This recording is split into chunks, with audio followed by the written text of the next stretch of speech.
ഇവിടുത്തെ കുടിവെള്ള പ്രശ്നം അല്ലേ, ഗുരുതരമായ കുടിവെള്ള പ്രശ്നമാണ് ഇവിടെ ഉള്ളത്. അപ്പൊ ചോദിക്കും എന്താണ് അമൃത് പദ്ധതി, ടാങ്ക് കിട്ടിയിട്ടില്ലേ? ടാങ്ക് എല്ലായിടത്തും ടാങ്ക് ഉണ്ട്.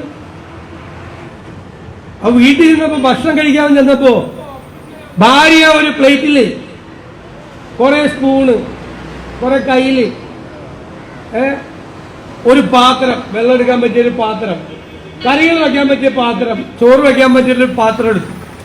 അപ്പൊ നമ്മൾ വിചാരിക്കുന്നത് ഇപ്പൊ സാധനം വരും, ഏത് ഭക്ഷണവും കറികളും. അപ്പൊ പറയാണ് പ്ലേറ്റും പാത്രവും കയ്യിലും മാത്രമേ ഉള്ളൂ, ചോറും കറികളും ഇല്ലാന്ന്. അതല്ലേ നഗരത്തിലെ കുടിവെള്ള പദ്ധതിയുടെ കാര്യം. ടാങ്ക് ഉണ്ടെന്ന്, ടാങ്ക് എന്തിനാ കെട്ടുന്നത്? ടാങ്ക് വെള്ളം വരണം.